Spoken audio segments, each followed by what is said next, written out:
रविन्द्रजी, त्रिकल परिवार फाउन्डेसनको यस अन्तर्वार्ता कार्यक्रममा यहाँलाई स्वागत छ। धन्यवाद। यो लकडाउन समयभित्र हाम्रो देशमा कोरोना भाइरसले भन्दा आत्महत्या गरेर मर्नेको सङ्ख्या अत्याधिक बढेको छ। यसमा यहाँको एनालाइजमा के होला? अब यो चाहिँ हेर्नुहोस्, आत्महत्या भन्ने कुरा चाहिँ मान्छे जब इन्सेक्युर्ड हुन्छ, असुरक्षित हुन्छ, जब मान्छे यावत तरिकाले, तब मान्छे चाहिँ के भने एउटै सोचलाई बार बार दोहोऱ्याउँदाखेरि होइन, अनि उसले आत्महत्या गर्न पुग्छ, कमिट गर्न पुग्छ। र आत्महत्याको टेन्डेन्सी यानि प्रवृत्ति धेरै मान्छेलाई हुन्छ, होइन। म पनि त्यसमा अछुतो छैन। सोच आउन सक्छ आत्महत्या गर्ने, किन जिन्दगीमा दुःख छ, जीवनमा होइन, भागेर जाने ठाउँ छैन कहीँ पनि। र मान्छेले जब देख्छ अन्ततः मौत हो, मृत्यु हो भने म आफै आफ्नो जिम्मा लिन्छु भनेर उसले चाहिँ अनेक तरिकाले आफूलाई मार्ने जुन प्रक्रिया हो, आत्महत्या हो, त्यसलाई रोक्न चाहिँ सकिन्छ। फेरि अनि मैले तपाईँलाई अघि भने इन्सेक्युरिटी, असुरक्षा अनेक किसिमको, चाहे त्यो सामाजिक असुरक्षा होस्, आर्थिक असुरक्षा होस्, या मानसिक असुरक्षा होस्, या पारिवारिक असुरक्षा होस्, या आध्यात्मिक या धार्मिक असुरक्षा होस्। त्यसकारणले आत्महत्याका विविध कारणहरू होलान्, विविध पाटाहरू होलान्। अहिले लकडाउन पछि वात्तै नेपालमा अथवा विश्वमा आत्महत्या बढ्नुको पछाडि चाहिँ मुख्य असुरक्षा नै हो। यसमा मैले तपाईँलाई फेरि स्मरण गराउन चाहेँ। यहाँले भन्नुभयो हर कोही मानिसहरूलाई मनमा आउन सक्छ एकचोटि या दुईचोटि या तीनचोटिसम्म चाहिँ मर्ने सोच, आत्महत्या गर्ने सोच आउँछ। यहाँलाई पनि कतै आएको थियो कि? धेरैचोटि आएको थियो। मैले त यहाँसम्म भनेको छु कि मैले के भने आत्महत्या गर्ने विविध कारणहरू हुँदाहुँदै पनि म जीवित छु, किनभने मैले आत्महत्या रोजिनँ, मैले रूपान्तरण रोजेँ, होइन। धेरै ठाउँमा मैले यो कुराहरू भनेको छु मान्छेहरूलाई। जिन्दगीमा यति दुःख पाएँ मैले पनि अरू मान्छेहरूले जस्तै, कि मलाई पनि बार बार सोच त आएको, सिधाइदिउँ कि आफूलाई भने जस्तो सोच आएको। तर मैले त्यही पेरिफेरीमा बसेर त्यो थटसँग फाइट खेलेँ। हेर्नुहोस् है, म आज किन आत्महत्याको बारेमा बोल्न तपाईँसँग इच्छुक छु भने त्यो मलाई पनि आउने सोच हो, आउन सक्छ। अनि एकचोटि नाना पाटेकरले एउटा इन्टरभ्यूमा भन्थे कि मलाई घरमा बसिरह्यो एक्लै भने आत्महत्या गर्ने सोच आउँछ, त्यही भएर म बाहिर भिडमा निस्किन्छु भनेर उनी गाउँलेहरूसँग चिया कफी खाएर बस्थे। मैले भन्नु कति मान्छेले यो कुरा व्यक्त गर्छन्, कतिले गर्दैनन्, होइन। दिमागमा सुत्ने बेलामा या कुनै पनि बेला निराश भएर, जीवनदेखि निराश, असुरक्षित भएर मानिसलाई आत्महत्या गर्ने सोच आउन सक्छ। तर त्यो थट म्यानेजमेन्ट यानि कि विचारको व्यवस्थापनले त्यो आत्महत्या गर्ने प्रवृत्तिलाई, सोचलाई, त्यसलाई चाहिँ ओभरल्याप गर्नु पर्यो। यहाँले त जस्तो यो आत्महत्या गर्ने सोच यहाँमा पनि आएकै कुरा प्रश्न पारिसक्नु भएको छ। तर पनि त्यसलाई जित्नको लागि चाहिँ के गर्नुपर्छ त भन्ने खालको चाहिँ एउटा इन्करेज दिनको लागि यहाँले के उपायहरू बताइदिनुहुन्थ्यो कि? यहाँ हेर्नुहोस् है, कस्तो भने आत्महत्या गर्न लागेको व्यक्तिको शरीरमा एउटा रासायनिक परिवर्तन भएको हुन्छ, बायोकेमिकल चेन्ज हुन्छ। त्यो कस्तो भने तपाईँको आत्महत्या गर्दै गरेको मानिसको यदि भिडियो लिने हो, अहिले रिसेन्टली मैले पनि तपाईँको सामाजिक सञ्जालमा दुईजना युवतीहरूले लाइभ फेसबुकमा लाइभ आएर चाहिँ आत्महत्या गरेको कुरा हेरेँ मैले, घटना। अनि मैले उनीहरूको बडी ल्याङ्ग्वेजलाई, उनीहरूको अनुहारको भावलाई, उनीहरूको त्यहाँ हरेक हावभावहरूलाई पढ्ने कोसिस गर्दाखेरि र अरू पनि रिसर्चहरूमा आधारित भएर भन्दाखेरि आत्महत्या गर्ने निर्णय लिएको व्यक्ति निन्द्रामा हिँडे जस्तो अवस्थामा हुन्छ, निन्द्रामा हिँडे जस्तो। हेर्नुहोस् है, हाम्रो यो मस्तिष्क, मन भन्ने बडा अचम्मको हाम्रो अङ्ग हो शरीरको, कि मानिसले कतिपय डिसिजनहरू लाइफमा, जीवनमा केवल विचारको तहबाट गर्छ। विचार, बाहिरी लेयर, होइन। म बाहिरी लेयरबाट, विचारको लेभलबाट एकदम धेरै सोचेँ मैले, रिपिटेडली दोहोऱ्याइ कि म आत्महत्या गर्छु, मैले सब अन्धकार देख्छु। बार बार दोहोऱ्याउँदाखेरि त्यो व्यक्तिले थाहै नपाई झुन्डिन्छ के, त्यो विचारको त्यो लेभलबाटै ऊ झुन्डियो के, भित्र कोरमा छिर्नै पाएन क्या उसले।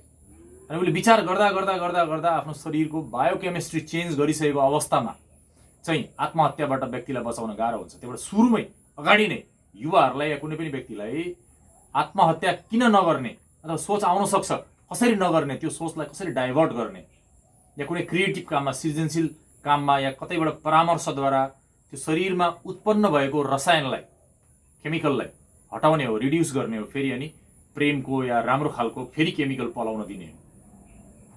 प्राविधिक रूपमा भन्नु पर्दाखेरि। अब लीलाजी यसमा नि आत्महत्या गर्ने प्राय बढी सङ्ख्या मात्रामा हेर्ने हो भने युवाहरू नै बढी पाइएको छ तथ्याङ्कमा हेर्दा। यसमा चाहिँ के भन्नुहुन्छ यहाँ? युवाहरू नै एकदम धेरै भल्नरेबल छन्, नाजुक छन् के, अनि उनीहरूको चाहिँ नि फ्युचर, जहाँ फ्युचर सेक्युर्ड हुँदैन मान्छेलाई निराश हुन्छ। युवाहरूको भविष्य सुरक्षित हुनुपर्छ। अनि अर्को कुरा, लकडाउन पछि कोरोना यो सब हावभाव अहिलेको प्रोपोगान्डा या डर त्रास आफ्नो ठाउँमा होला। म अर्को एउटा कुरा जोड्न चाहन्छु, हाम्रो देश माओवादी द्वन्द्वबाट गुज्रेको देश हो लामो समय।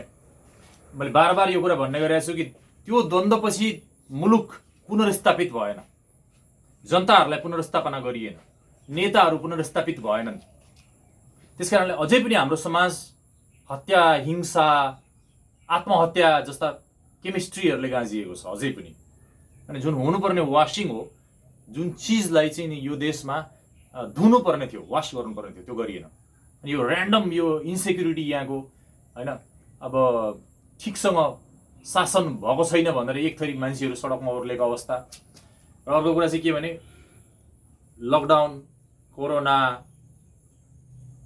आशाहरू मर्दै गएको अवस्था, यावत कुरा एकैचोटि आक्रमण गरे हो मान्छेलाई, देखिएको त्यस्तो हो। तर नत्र त कोरोना भन्दा अगाडि, लकडाउन भन्दा अगाडि पनि आत्महत्या केस त हुने गर्थ्यो। यहाँ बोल्दै हुन्छ लीलाजी, यसमा चाहिँ अब इन्करेज गर्नको लागि आत्महत्यातिर होइन, जसरी मैले जितेको छु, मेरो जीवनमा पनि 2-4 पटक सोच आएको, मैले जितेको छु, जुन केमिस्ट्री पैदा भएको थियो त्यो केमिस्ट्रीलाई पनि हटाउनुपर्छ, त्यसलाई चाहिँ फटाउनुपर्छ र रूपान्तरण भएर एउटा क्रिएटिभ काममा लाग्नुपर्छ भन्ने यहाँले अगाडि कुरा राख्नुभयो। यो इन्करेज गर्नको लागि चाहिँ आउने पिँढीहरूलाई यहाँले कसरी चाहिँ सजेसन दिन चाहनुहुन्छ? जस्तो के छ भने, हाम्रो समाजमा एउटा अभ्यास छैन, के भने खुलेर कुरा गर्ने अभ्यास छैन। घरभित्र सबै कुना कुनामा हुन्छन्, एकअर्कामा वार्ताहरू हराउँदै गएका छन्।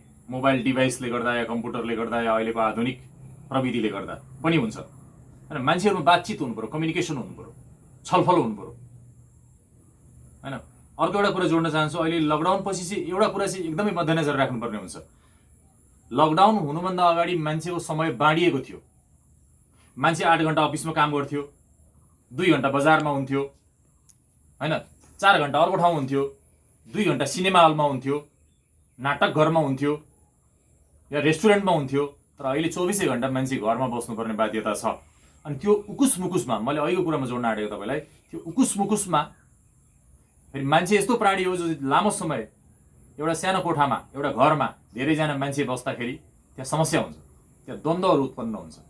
र त्यो द्वन्द्वलाई ठिकसँग विस्थापित गर्न नसक्दा या द्वन्द्वलाई राम्रोसँग समाधान गर्न नसक्दाखेरि अनि मानिस अनेक निर्णय लिन बाध्य हुन्छ। आत्महत्या होइन, हत्याहरू भएका छन्, घरभित्रै बलात्कारका घटनाहरू बढेका छन्, घरेलु हिंसाका घटनाहरू बढेका छन्। यो चाहिँ के भने 24 घन्टा मान्छे घरमा थुनियो के। त्यस कारण सरकारले पनि लकडाउनको नाममा कुनै क्रिएटिभ लकडाउन गरेको भए चाहिँ, क्रिएटिभ लकडाउन भएको भए चाहिँ यति साह्रो समस्या आउँदैन थियो कि। लिडरसिप नै ठिक भएन भने चाहिँ गाह्रो हुँदो रहेछ। जस्तो सर यहाँले चाहिँ मनको अथवा विचारको तहमा मात्रै गएर मान्छेले आत्महत्या नै सोल्युसन हो यो मेरो, यो समस्याको समाधान चाहिँ आत्महत्या मात्रै भनेर एउटा विचारबाट मात्रै, विचारमै मात्रै अड्केर, जबकि भित्री छिर्नुपर्ने भित्री छिर्दाखेरि एन्सर पाइन्थ्यो। यो आत्महत्या गर्नु चाहिँ भन्दा पनि भित्र विचारभन्दा भित्र गएर चाहिँ एन्सर पाइन्थ्यो। तर त्यही तहैबाट चाहिँ मान्छेले बार बार सोच्दाखेरि आत्महत्या गर्न पुग्छन् भन्नुभयो यहाँले। भित्र पुग्नको लागि चाहिँ के गर्नुपर्छ? ध्यान साधा नै हो त्यसको लागि चाहिँ। अलिकति बताइदिनुहुन्छ? जस्तो यो दुनियाँमा एभरेज मानिसहरू, औसत मानिसहरू विचारको बाहिरी तहमै जीवन सक्छन्। विचारको लेभलबाटै हरेक कुराहरू गर्छन्, उनीहरू निर्णय गर्छन्, काम कर्तव्यहरू गर्छन् विचार। तर जो विचारबाट अलिकति भित्र गयो त्यो ध्यान भयो, साधना भयो त्यो। होइन, मलाई जहाँसम्म लाग्छ केही पागलहरूलाई छोडेर साधकले कहिले आत्महत्या गर्दैन। किनभने जुनसुकै निराश अवस्थामा पनि आफ्नो सिर्जनामा उत्रिन्छ जो व्यक्ति, अनि जीवन त निराश छ, तर त्यो निराश छ भनेर आफूलाई मार्नुपर्ने जरुरत त छैन। क्रिएटिभ हुनु पर्यो, सृजनशील हुनु पर्यो, संवादहरू हुनु पर्यो, फ्यामिलीमा, सोसाइटीमा सकारात्मक संवादहरू हुनु पर्यो, पोजिटिभ डायलग्सहरू हुनु पर्यो। होइन, यदि समाजमा प्रकोप बढ्यो आत्महत्याको भने तदनुरूप परामर्शहरू क्रिएट गर्नु पर्यो, परामर्शहरू दिनु पर्यो मानिसहरूलाई, रेडियोबाट, टिभीबाट, अखबारबाट। त्यही अनुसार मानिसहरूलाई काउन्सिलिङ गर्नु पर्यो। र राज्यको कर्तव्य पनि हो, नागरिकको कर्तव्य पनि हो। त्यस कारणले अहिले जस्तो एकैचोटि यो समस्या आएको होइन, बढेको अवश्य हो उकुस मुकुसले गर्दा, तर यो धेरै अगाडिदेखिको मान्छेको मनोवैज्ञानिक समस्या हो। आत्महत्याको सोच आउन सक्छ, तर त्यसलाई कसरी डिल गर्ने भन्ने कुरा त्यसको शिक्षा भएन। मान्छेलाई आत्महत्याको सोच आउन सक्छ, किनभने मृत्यु त असम्भावी छ। अनि मान्छे जब वयस्क हुन्छ व्यक्ति, तब उसलाई थाहा हुन्छ कि यो दुनियाँमा त अन्त्यतः मर्ने नै हो, दुःख पाएर किन बस्ने, मारिदिउँ आफैलाई भनेर एउटा जुन मानिसले आत्महत्या गर्छ, त्यो चाहिँ त्यसका पछाडि धेरै कारणहरू छन्, अध्ययन पनि भएको छ। जस्तो फर इक्जाम्पल तपाईँलाई भनौँ, यदि कोही व्यक्तिले आफैलाई सजाय दियो, झुन्डियो, यो दुनियाँमा के छ, कतिपय मुलुकहरूमा अपराधीलाई, दोषीलाई झुन्ड्याएर मारिन्छ या मृत्युदण्ड दिइन्छ। हेर्नुहोस् है, त्यो आत्महत्या गर्ने व्यक्तिले, निश्चित व्यक्तिले आफूलाई दोषी पायो क्या, दोषी पायो उसले, अनि आफैलाई सजाय दियो उसले। यसरी पनि हेर्न सकिन्छ यसलाई। त्यसकारण जीवनप्रति राग देखाउनु पर्यो क्या, जीवनप्रति आशा देखाउनु पर्यो मानिसहरूलाई, युवाहरूलाई खास गरेर। अनि जीवन यति निराशपूर्ण छैन, जीवनमा आशा पनि छ। जीवनमा गऱ्यो भने सोचहरू बदलिन पनि सक्छ। 7 सेकेन्डको लागि, ओन्ली फर 7 सेकेन्ड्स आत्महत्या गर्ने सोच आउँछ, 7 सेकेन्डको लागि। त्यो 7 सेकेन्डले नै गभर्न गर्ने हो उसलाई। झुन्डिन, दलिनमा झुन्डिनु पर्ने, पङ्खामा झुन्डिनु पर्ने पनि त्यही 7 सेकेन्डले गर्छ। या डिसिजन उसले उल्ट्याएर होइन म गर्दिनँ आत्महत्या भनेर ऊ क्रिएटिभ काममा लाग्छ, जीवनको फेरि मेन स्ट्रिममा उसले आफ्नो जिन्दगीलाई लग्छ भने त्यही 7 सेकेन्डभित्रैबाट हो। त्यस कारण त्यो 7 सेकेन्डभित्र आएको जुन सोच हो आत्महत्या गर्ने, त्यसलाई सम्बोधन नगर्नुहोस्, त्यसलाई नमान्नुहोस्, तपाईँ त्यहाँबाट डाइभर्ट हुनुहोस्। तपाईँ याद गर्नुहोस्, आत्महत्या गर्ने सोच धेरै मान्छेलाई आउँछ, तर जो मानिसले ह्याट हुँदैन यो सोच्नु, आत्महत्या गर्नु हुँदैन, मेरो जिन्दगी बाँकी छ, मैले केही उर्वर काम गर्नुपर्छ, क्रिएटिभ काम गर्नुपर्छ भन्ने सोचेर नै डाइभर्ट गरेर नै बाँचिरहेछन्, राम्रो काम गरिरहेछन् क्या। तर जसले होइन यो त बर्बाद छ, अँध्यारै अँध्यारो छ, जताबाट निराश भएँ, म हारेँ, म दोषी हुँ भनेर जब आफूलाई उसले चाहिँ पीडा दिँदै जान्छ रिपिटेडली, आज भोलि पर्सि, अनि ऊ आत्महत्या गर्न बाध्य हुन्छ। अर्को कुरा, यो दुनियाँमा 2 किसिमका मान्छे छन्, तपाईँलाई भनिहाल्नु सन्दर्भ पारेर। एउटा स्वपीडक हुन्छन्, एउटा परपीडक हुन्छन्। 2 खाले मान्छे हुन्छन्। परपीडक भनेको चाहिँ अर्कोलाई दुःख दिन्छ, त्यसले अर्कोलाई दुःख दिएर मजा लिन्छ उसले। अनि स्वपीडक भनेको चाहिँ उसले आफूलाई दुःख दिन्छ, अनेक तरिकाले आफूलाई दुःख दिन्छ उसले, र मार्छ पनि आफूलाई। स्वपीडकहरू जो अर्कोलाई हार्म गर्न सक्दैनन्। अनि त्यस्ता व्यक्तिहरूलाई तपाईँले, स्वपीडक नेचरका मानिसहरूलाई गएर तपाईँले केही गाली गर्नुभयो, केही चोट पुर्याउनु भयो भने उनीहरू गएर झुन्डिन्छन् या विष खाइदिन्छन्। स्वपीडकहरू सम्भावना रहन्छ क्या। त्यस कारणले समाजमा मानिस जीवित हुँदा मानिसलाई सम्मान गर्ने परिपाटीको विकास पनि गर्नु पर्यो। व्यक्तिलाई सम्मान गर्ने, एक व्यक्तिको विचारलाई सम्मान गर्ने परिपाटीको विकास पनि हुनु पर्यो समाजमा। अर्को एउटा कुरा के भन्न चाहन्छु भने, मान्छे जीवित हुँदा कसैले सोध्दैन आजकल, तर जब मान्छे मर्छ त्यहाँनिर सबै भेला हुन्छन्। तपाईँको दाङको त्यो फेसबुकमा लाइभ आएर सुसाइड गर्ने एउटा केस, त्यो बहिनीले जुन सुसाइड गरिन्, उनले आत्महत्या गर्नुभन्दा अगाडि केही दिन अगाडि त्यहाँ आफ्नो नातेदारहरूलाई कसैलाई सोधिन् पनि कि म मरेँ भने तपाईँहरूले रिप लेख्नुहुन्छ कि हुन्न मलाई मेरो स्ट्याटसमा। अनि लाइभ आएर गर्ने जुन छ नि, त्यसमा चाहिँ के भने, हेर म यतिसम्म देखाइदिन सक्छु, म आफूलाई मारिदिन सक्छु। अनि व्यक्तिको जुन सोच विचारबाट चलिरहेको लाइफ छ नि, त्यसलाई तोड्नु पर्यो र विचारबाट एक तह भित्र घुसाउनु पर्यो, व्यक्तिलाई साधक बनाउनु पर्यो। गौतम बुद्धले पनि आत्महत्याको बारेमा लामो लामो कहानीहरू भन्नुभएको छ। गौतम बुद्धले जीवन निराश छ भनेर पढाएपछि केही भिक्षुहरूले गएर आत्महत्या गरे। जीवन निराश रहेछ, के काम यहाँ बसेर, भिक्षुहरूले आत्महत्या गरे। त्यसपछि यो विषय उठ्यो, गौतम बुद्धको सङ्घमा भिक्षुहरू भटाभट आत्महत्या गर्न थाले। अनि त्यहाँनिर गौतम बुद्धले पनि लामो लामो प्रवचनहरू दिनुभएको छ कि हामीले सिक्ने त्यस्तैबाट हो। त्यसकारणले नेपालको, हाम्रो देशको प्राचीन प्रज्ञालाई फेरि हामीले हरेक सेक्टरमा लगाउनु जरुरी छ। मानसिक मात्रै होइन, सामाजिक, आर्थिक, तपाईँको चाहिँ आध्यात्मिक, धार्मिक सारा डाइमेन्सनहरू परिवर्तन गर्नु जरुरी छ। मान्छेलाई रिडिफाइन गर्नु जरुरी छ, पुनर्परिभाषित हुनुपर्छ मानिस, नत्र मानिसको आज मोल छैन, भ्यालु छैन। अनि त्यो भ्यालुलेसनेस जब दिमागमा आउँछ, मान्छे गएर झुन्डिन्छ। त्यस कारणले आत्महत्याका एउटै मात्रै कारण छैनन्, विविध कारणहरू छन्। त्यस कारण यी सारा कुरा समस्या समाधान गर्न चाहिँ सकिन्छ। फेरि जस्तो लीलाजी अब समस्या समाधान गर्नु सकिन्छ भन्ने कुरामा त हामी पुग्यौँ, तर पनि यहाँले चाहिँ अब अहिलेसम्म बढी नै भइसकेको छ लकडाउनमा पनि आत्महत्या गर्ने मानिसहरू, तर अब आत्महत्या गर्दै गर्नेहरूलाई अथवा भविष्यमा नगर्लान् भन्न सकिँदैन। यो गर्दै गर्नेहरूलाई चाहिँ नगर्नको लागि चाहिँ अथवा उहाँहरूलाई चाहिँ रूपान्तरण गर्नको लागि चाहिँ यहाँले भन्नुभयो योग साधनै गर्नुपर्छ, बाटो त्यही हो, विचारभन्दा भित्र छिर्नको लागि परामर्श गर्नुपर्छ, उसलाई शिक्षा हुनु पर्यो क्या समाजमा।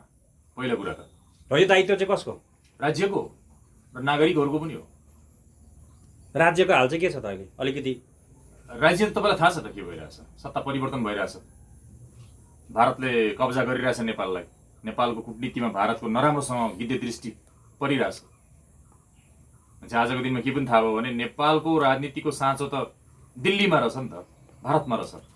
भारतले चाह्यो भने युँ प्रधानमन्त्री चेन्ज गरिदिने, चाहेन भने यथावत चलिरहने। नेपाली जनताहरू चाहिँ अब यसरी नै अब यहाँ रोगले महामारीले भन्दा पनि अब सुसाइड केसले नै अब यहाँ त्यो त हत्या, तपाईँको आत्महत्या, भ्रष्टाचार, विकृति ज्यादा भयो नेपालमा होइन। यसलाई निर्मूल गर्न चाहिँ के एउटै शब्दमा भन्नु, सर्टकटमा भन्नुपर्दा के गर्नलाई उपयुक्त हुन्छ होला यहाँको विचारमा? आमूल परिवर्तन हुनुपर्छ। यो तपाईँको एउटा मात्रै तपाईँको चाहिँ परिवर्तन, एउटा मात्रै पात बदलेर रुखको एउटा पात टिपेर अनि अर्को हालेर हुँदैन, पुरै रुखै बदल्नुपर्छ भन्छु म त, पहिलेदेखि त्यही भन्छु म। थ्याङ्क यू लीलाजी, यहाँले आफ्नो अमूल्य समय यो त्रिकाल परिवार फाउन्डेसनको जुन एउटा अन्तर्वार्ता कार्यक्रममा यहाँले आफ्नो समय दिनुभयो, यसमा यहाँलाई धेरै धेरै धन्यवाद। Thank you sir. मेरो पनि धन्यवाद। Thank you sir, thank you.